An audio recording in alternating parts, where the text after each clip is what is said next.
오늘 우리에게 주시는 하나님 말씀은 시편 100편 1절에서부터 5절까지 온 땅이여 여호와께 즐거운 찬송을 부를지어다.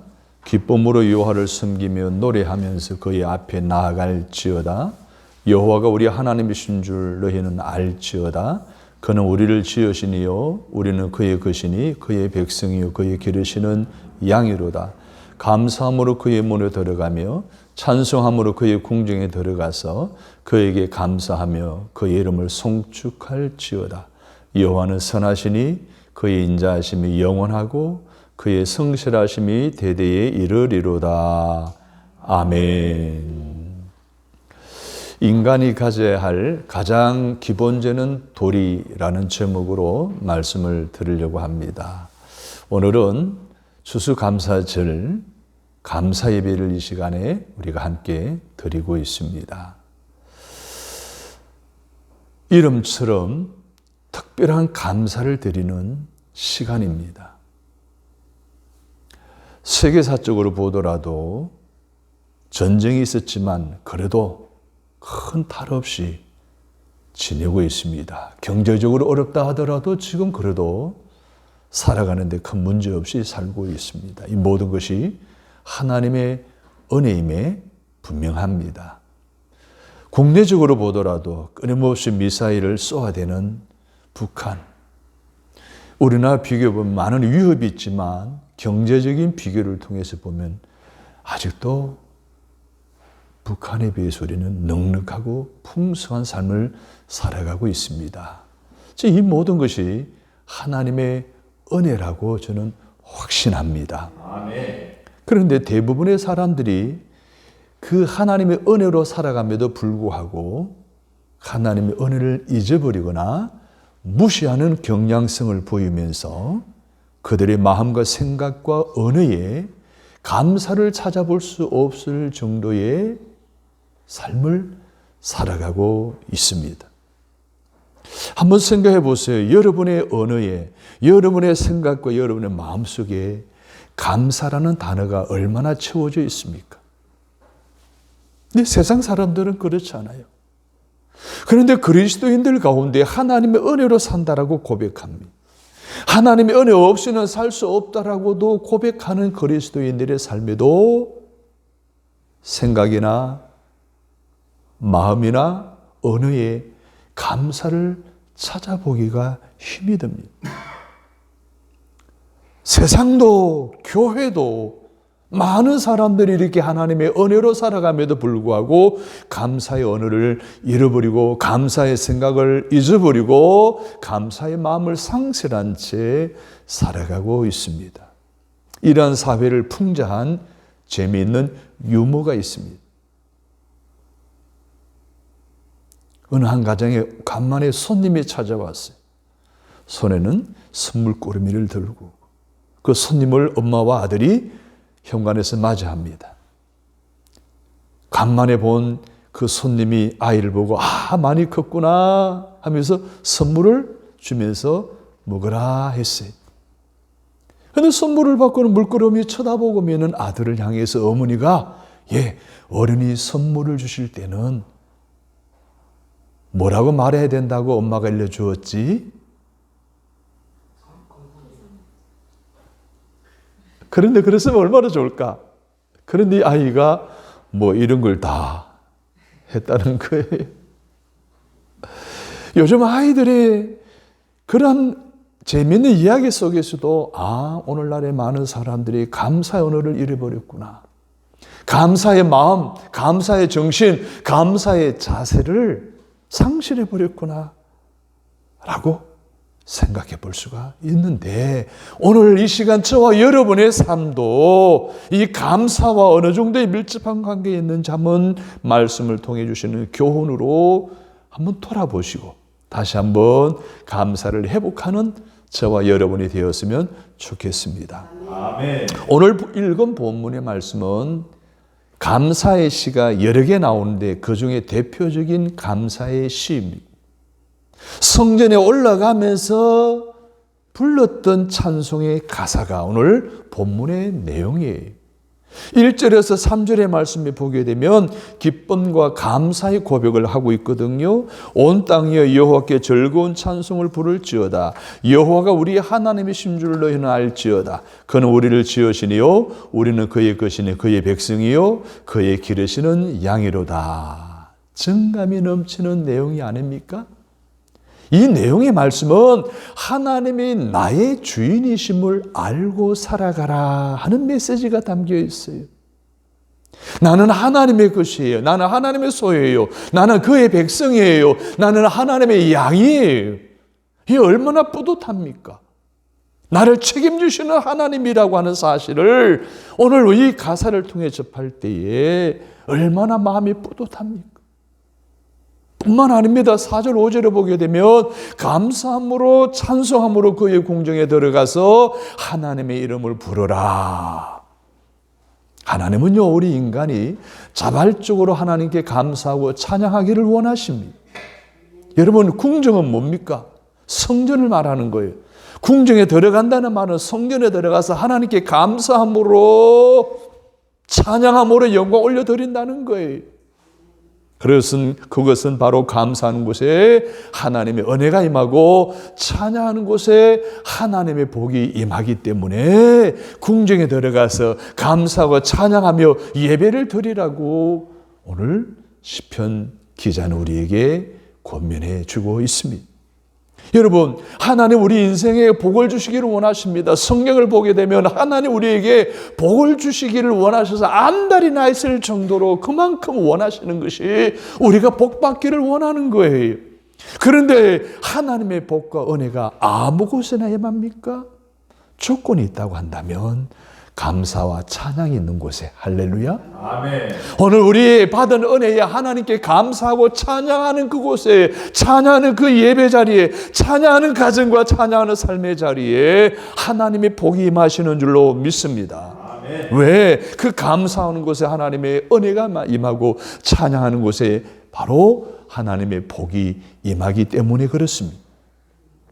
다니엘서 6장에 보게 되면 다니엘이라는 사람이 나옵니다. 다니엘은 누구예요? 당시 바사 나라의 총리였습니다. 수석 총리였습니다. 그런 그를 모함하는 무리들이 느부갓네살 왕 외에 어떠한 신에게든지 절을 하거나 기도하는 사람은 사자굴 속에 집어넣는다라는 방을 전국 방방곡곡에 붙이고 어명을 내렸어요. 그것을 알고 있는 다니엘은 그날에도 집에 들어가서 예루살렘을 향한 창문을 열고 하나님께 기도합니다. 사자굴 속에 들어갈 수밖에 없는 그런 상황을 충분히 알면서도 다니엘은 하나님 앞에 기도한 거예요. 그래서 다니엘 6장 10절에 보면 다니엘이 예루살렘을 향한 창문을 열고 전에 하던 대로 하루 3번씩 무릎을 꿇고 기도하며 그의 하나님께 감사하더라. 여러분 지금 감사할 상황이에요. 다니엘이 발각되면 사자굴 속에 들어가는데 감사할 상황이 아니에요. 그럼에도 불구하고 인간이 가져야 할 가장 기본되는 도리인 감사하고 찬양하는 삶의 모습을 보여주고 있습니다. 그런 다니엘에게 하나님은 기적을 행하신 줄로 믿습니다. 사자의 입을 확 봉해버린 거예요. 안전하게 보호해 주신 거예요. 여러분, 사자굴 속에도 감사가 있었기에 기적이 일어난 줄로 믿습니다. 아멘. 마태복음 26장을 보게 되면 예수님이 일행이 십자가 지시기 전날 밤 만찬을 하시고 찬미하며 산으로 올라갔다라고 했습니다. 전날 밤에 십자가 달려 죽는 날, 첫날이에요. 여러분, 찬양하고 감사할 그런 마음이 있었겠어요? 그런데 우리 예수님은 가장 기본이 되는 도리인 감사와 찬양하는 모습을 잃지 않고 우리에게 보여주고 있습니다. 그 결과 감사는 그 예수님의 길에 여러분 끝까지 십자가를 걸어갈 수 있었고 여러분 구속의 완성을 이루실 수 있는 줄로 믿습니다. 아멘. 사랑하는 여러분, 다니엘이 그렇고 예수님이 바로 감사하는 것에 임하는 하나님의 축복의 주인공이라고 하는 사실을 우리는 확신할 수가 있습니다. 그래서 오늘 저는 오늘 본문의 말씀을 통해서 주시는 메시지 3가지를 나누려고 합니다. 바로 우리 인간의 삶에 있어서 가장 기본되는 도리인 감사하고 찬양하는 삶을 살아라고 성경은 우리에게 끊임없이 강조하고 있습니다. 골로새서 3장 15절을 보면 너희는 또한 감사하는 자가 되라. 16, 17절을 보면 너희는 감사하는 마음으로 하나님을 찬양하고 하나님 아버지께 감사하라. 에베소 5장 4절을 보면 어리석은 말을 하지 말고 오히려 감사하는 말을 하라. 로마서 6장 17절, 역대기상 16장 4절에서는 하나님께 감사하리로다 라고 했습니다. 데살로니가 후서 1장 3절에서는 항상 하나님께 감사하리니 라고 했습니다. 또 시편에는 여러 곳에 보게 되면 하나님을 찬양하라, 하나님께 감사하라 수도 없이 기록하고 있습니다. 역대기상 16장 25절에 보면 극진히 찬양할 것이요.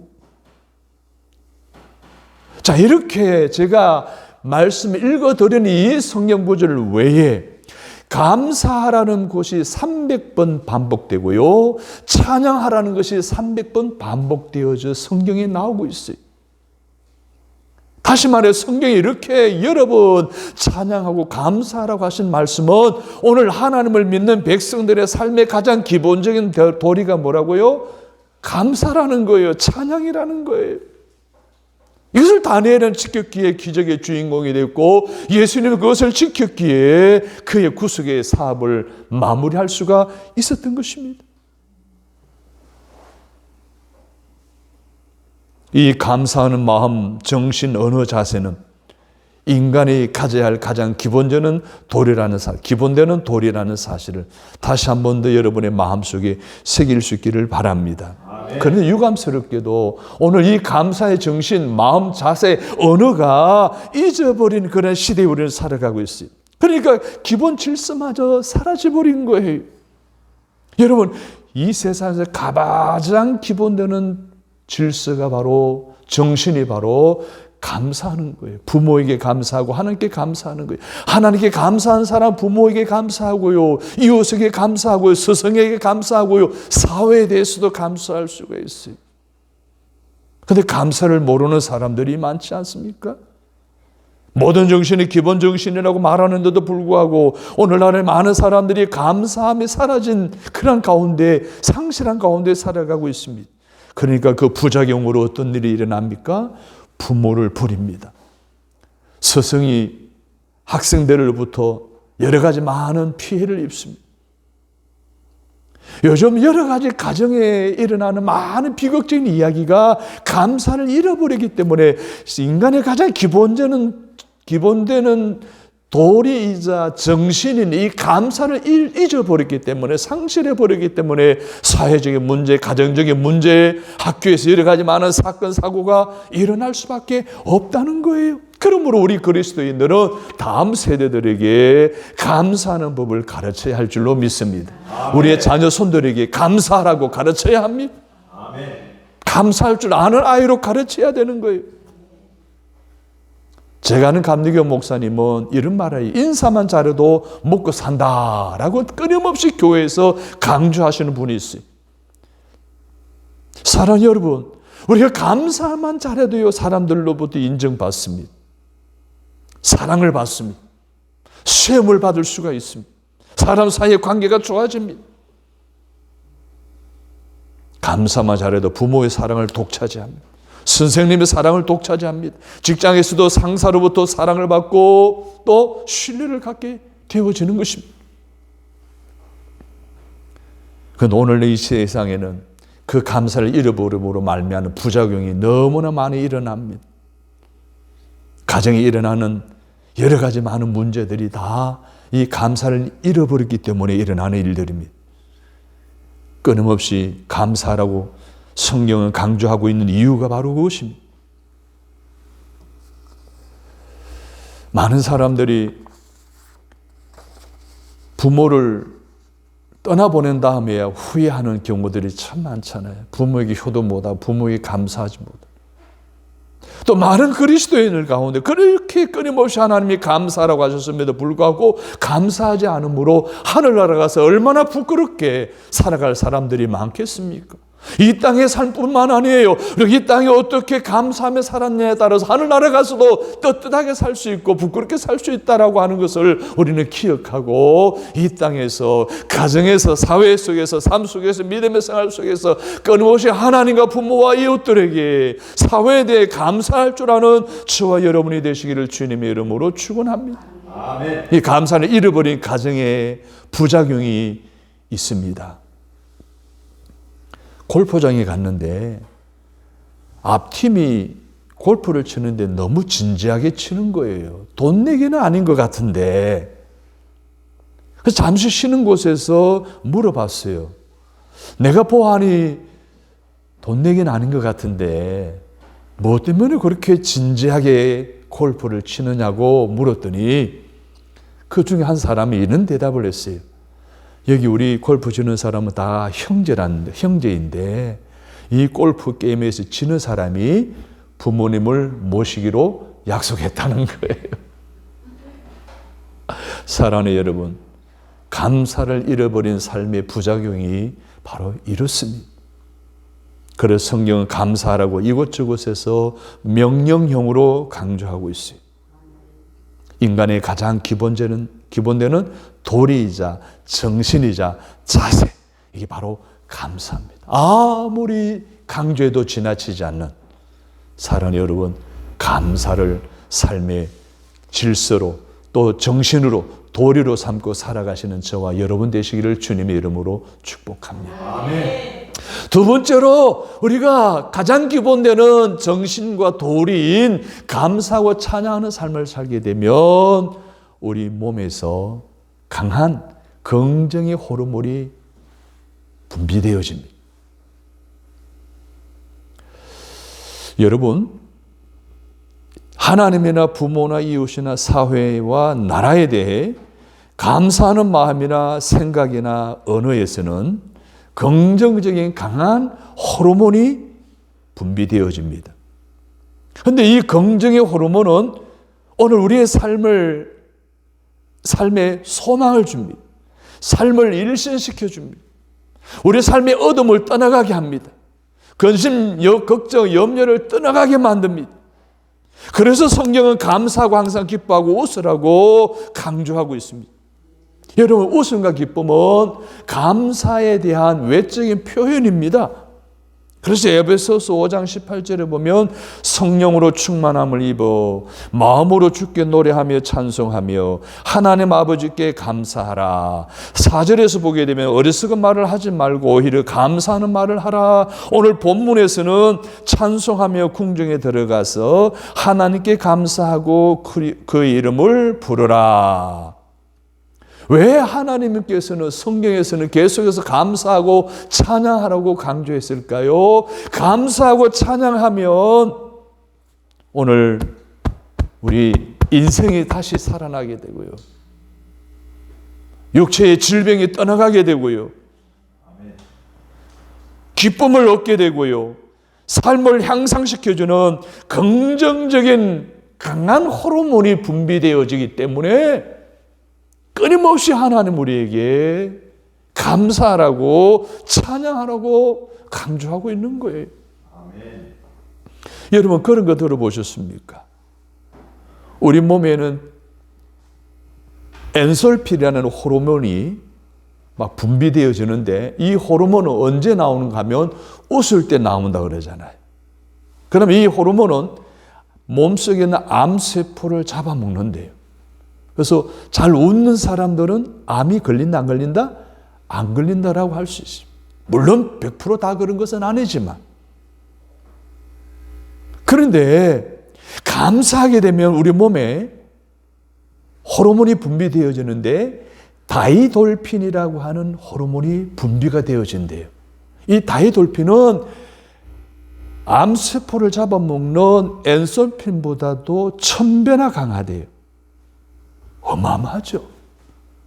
그러니 암이 내 몸에서 살아날 수가 없을 정도의 강력한 하나님의 치유가 이 호르몬을 통해서 이루어지게 된다는 것을 분명히 말씀해 주고 있는 거예요.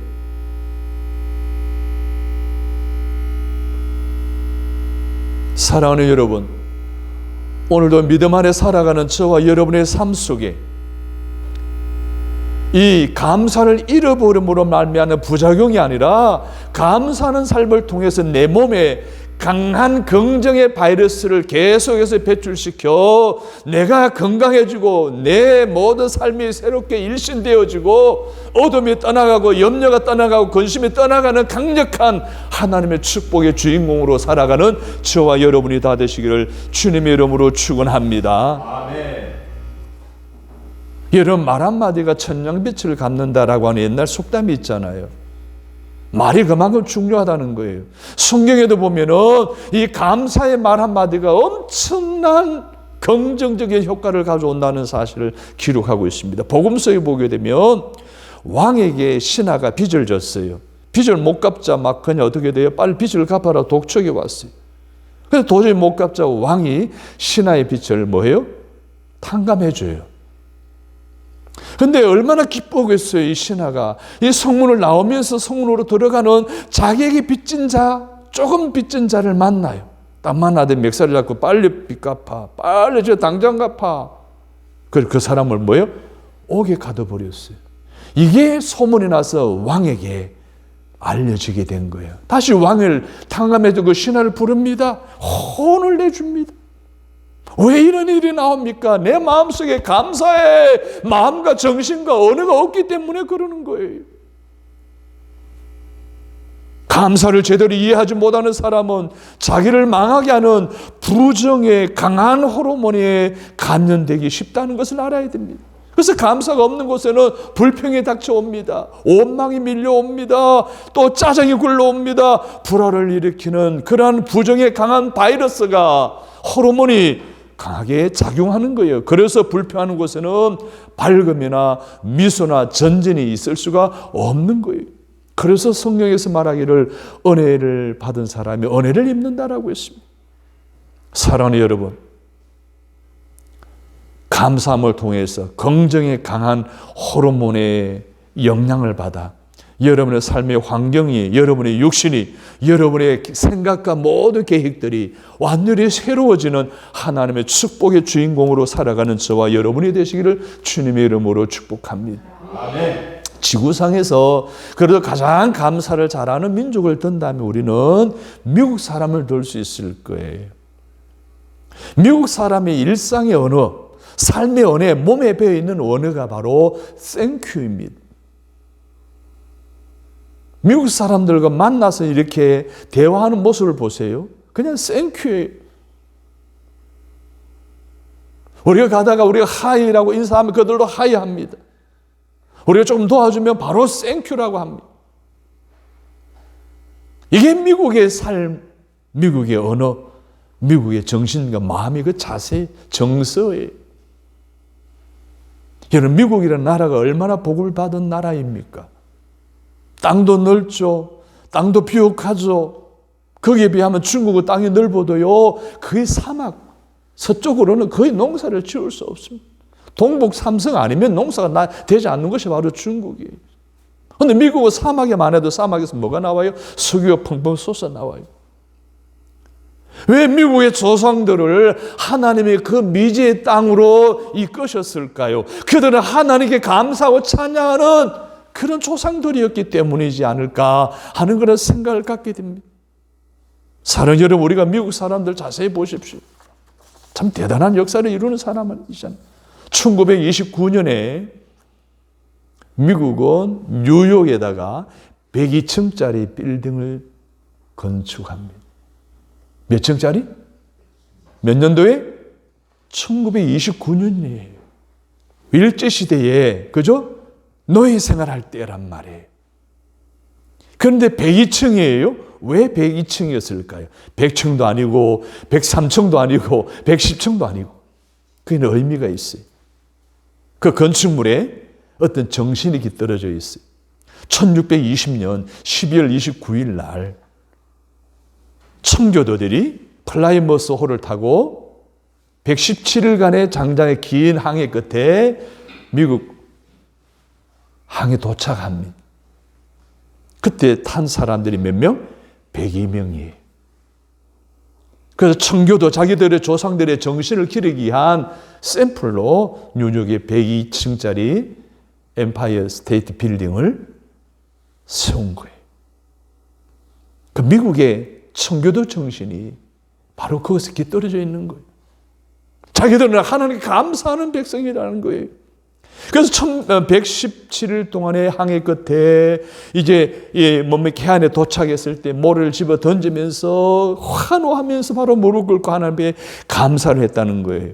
6가지였어요. 첫째는 180톤급밖에 안 되는 작은 배에 평균 시속 2마일로 117일간 무사히 항해하게 됨을 감사했다고 합니다. 두 번째는 117일간 항해하는 도중 2명이 죽었지만 한 아기가 태어남을 감사합니다. 세 번째는 태풍이 불어 돛이 부러지는 사고가 발생하였지만 그래도 파손하지 않았음을 감사합니다. 네 번째는 큰 파도가 칠 때 여자들이 물에 빠지는 사건이 2번이나 발생하였지만 모두 구출된 것을 감사합니다. 다섯 번째는 신대륙에 도착해서 접근했을 때 일부 인디언들의 방해로 상륙을 못하고 배에서 한 달가량 머물렀지만 그 후 무사히 하선하게 된 것을 감사합니다. 여섯 번째는 3개월 동안 항해하는 중에 누구 하나도 고향으로 돌아가겠다고 한 사람이 없었음을 감사하였다고 전해져 내려오고 있습니다. 그들이 정착을 해서 그해 겨울부터 집단 생활을 하게 되는데 3년이 지난 브래드 포터라고 하는 그 주지사가 임명이 되어서 그 주지사가 이렇게 선포하였다고 합니다. 높으신 하나님께서 금년에 넘치는 수확을 주셨다. 옥수수, 밀, 콩, 호박, 채소를 가꾸고 사냥하고 생선과 조개를 넉넉히 얻도록 축복해 주셨다. 야만인들의 습격에서도 지켜주셨고 질병에서도 건져주셨다. 무엇보다 우리의 양심을 따라 자유로운 예배를 드릴 수 있었다. 나는 오늘 모든 순례자들에게 선포한다.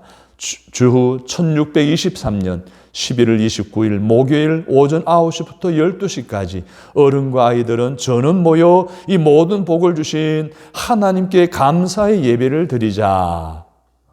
이것이 미국인들이 복을 받은 조건이 아니고 무엇이었겠습니까? 그들의 이런 삶 속에, 언어 속에, 생각 속을 보게 되면 하나님께 감사하자는 생각이 차 있는 것을 볼 수가 있습니다. 그래서 그 민족에게 하나님이 복을 주신 줄로 저는 생각합니다. 그리고 1863년 남북 전쟁이 격렬할 때 링컨 대통령이 그날의 추수감사절을 미국의 국경일로 선포합니다.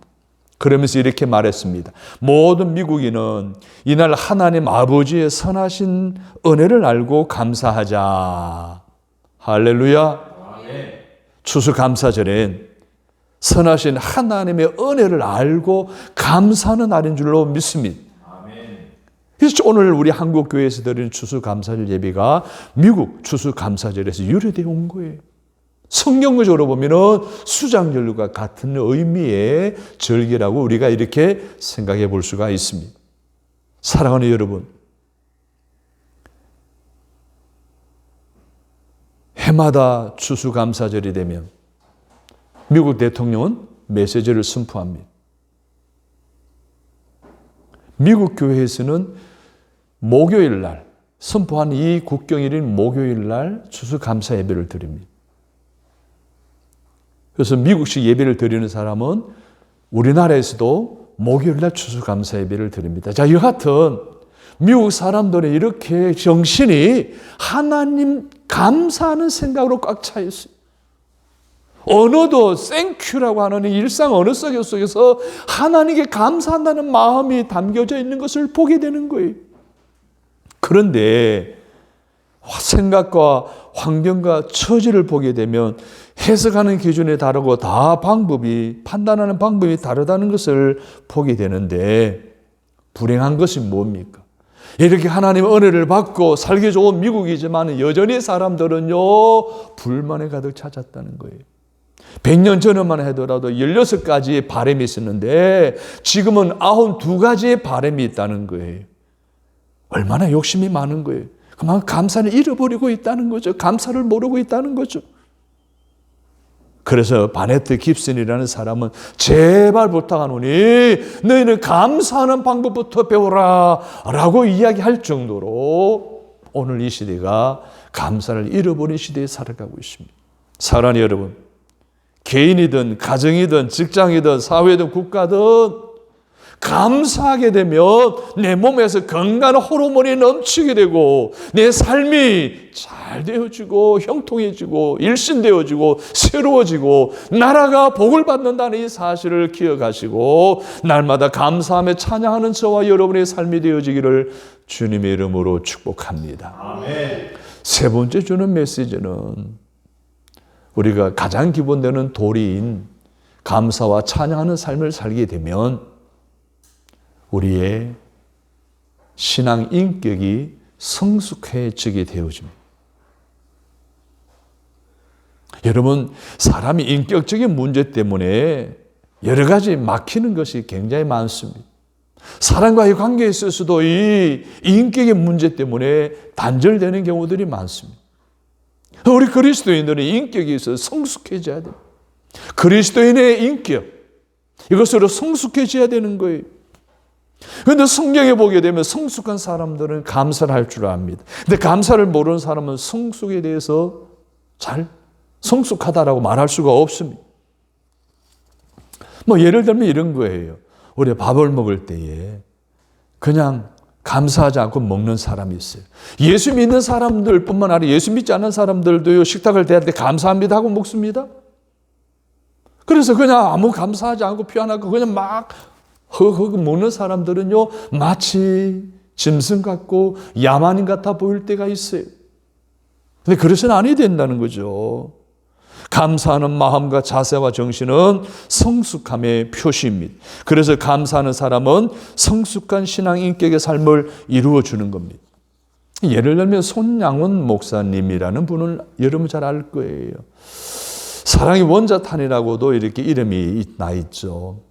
1948년 10월 여수 순천 반란 사건이 일어났을 때에 많은 양민들과 그리고 경찰 그리고 우익 인사들이 그저 많이 피해를 입었습니다. 그때 손양원 목사님의 25살 아이와 아들과 둘째 19살짜리 아들이 총살령을 당해 죽게 됩니다. 아들을 잃어버린 거예요. 아들을 잃어버린 그 상황 속에서 장례식 때에 감사의 기도문을 이렇게 썼다 그러지 않습니까? 그 감사의 기도문을 통해서 우리는 이 손양원 목사님의 신앙 인격이 참 성숙한 분이시구나. 적어도 우리 그리스도인이라면 이런 어떤 신앙 인격의 성숙한 모습을 보여주어야 되지 않느냐 하는 그 생각을 갖게 하는 그러한 기도문입니다. 감사의 고백이 9가지는 한번 들어보시겠어요? 나 같은 죄인을 통해서 순교 자식을 내게 하심을 감사드립니다. 두 번째로 허다한 성도 중에 어찌 이런 보배를 하필 나에게 맡겨주셨는지 주님께 감사드립니다. 세 번째로 삼남 삼녀 가운데 가장 아름다운 두 아들 장자와 차자를 하나님께 바치게 된 나의 축복을 감사드립니다. 한 아들의 순교도 귀하다 하거늘 두 아들의 순교니 주님께 감사드립니다. 예수 믿다가 병들어 죽는 것도 복이거늘 하물며 전도하다가 총살당해 순교당했으니 감사드립니다. 미국 가려고 준비하던 내 아들이 미국보다 더 좋은 천국에 갔으니 내 마음이 안심되어 감사합니다. 내 두 아들을 죽인 원수를 해결시켜 내 아들 삼고자 하는 마음을 내게 주신 하나님께 감사드립니다. 내 두 아들의 순교의 열매로 무수한 천국의 아들들이 생길 것을 믿으니 하나님께 감사드립니다. 이 같은 역경 속에서 이상의 8가지 진리와 신의를 찾을 수 있는 기쁜 마음과 여유 있는 믿음을 주신 주님께 감사드립니다. 성숙한 신앙이 그 모습을 보여줍니다. 사랑의 원자탄이라고 하는 이제 별명을 갖게 되는데요. 그 이후로 자기 두 아들을 죽인 강제슬이라는 아들을 자기가 감옥에서 빼내가지고 양자로 삼고 그리고 신학을 보냅니다. 그래서 사랑의 원자탄이라고 하는 별명을 얻게 됩니다. 그런데 6.25 사변 때 결국은 공산군에 의해서 순교를 당하게 됩니다. 사랑하는 여러분, 이 모습이 바로 신앙인으로서의 가장 성숙한 모습이 아닐까요? 감사할 줄 아는 삶, 결국은 신앙의 성숙을 이루게 된다는 이 성경의 가르침을 여러분 마음속에 생기고, 오늘 손양원 목사님을 통해서 그의 모습이 사랑과 감사의 하신으로 사랑과 감사의 힘이 얼마나 위대한가를 보여준다고 하는 사실을 다시 한번 깨닫고, 저와 여러분도 그렇게 감사하고 찬양하는 삶을 살아가시기를 주의 이름으로 축원합니다. 아멘. 결론을 내립니다. 사람 때로는 속물로 보일 때가 있습니다. 짐승마도 못하게 보일 때도 있습니다. 그런데 때로는 우리 인간이 위대해 보일 때가 있습니다. 그때는 바로 그 마음속에 감사가 넘칠 때입니다. 감사하는 삶을 살아갈 때입니다.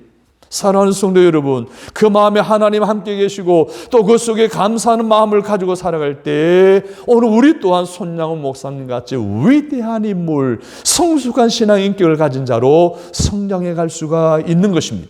그래서 성경은 감사하라고 가르치고 강조하고 있습니다.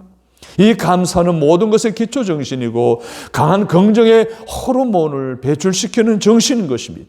이 감사함에서 우러나오는 긍정의 호르몬이 여러분의 삶을 일신시키고 불평을 소멸시키고 엄지를 양지로 어둠을 밝음으로 멸망을 구원으로 실패를 성공으로 일신시키는 놀라운 긍정적인 작용을 일으킨다는 사실을 다시 한 번 더 여러분의 감사하는 삶 속에 회복할 수 있게 되기를 주님의 이름으로 축복합니다. 아멘. 기도하겠습니다. 감사는 인간의 가장 기본적인 도리라고 하나님 우리에게 강조하고 계시는데, 우리 또한 가정에서도 사회에서도 감사의 정신, 감사의 언어, 감사의 마음을 잃지 않고 감사를 삶 속에 적용하며 살아가도록 성령님 도와 주옵소서. 아멘. 감사하면 강한 긍정의 호르몬이 분비되어 오늘 우리 인생이 일신되어지고 성공하게 되고 밝게 되고 또 구원으로 이끄심을 받을 수 있다는 사실을 다시 한 번 더 경험하게 하여 주옵소서. 아멘. 우리 신앙의 인격의 성숙한 삶이 이루어지는 경험을 하여 사회생활 속에서 그리스도의 향기를 바라는 저희들 되게 하여 주옵소서. 아멘. 예수님의 이름으로 기도드립니다. 아멘.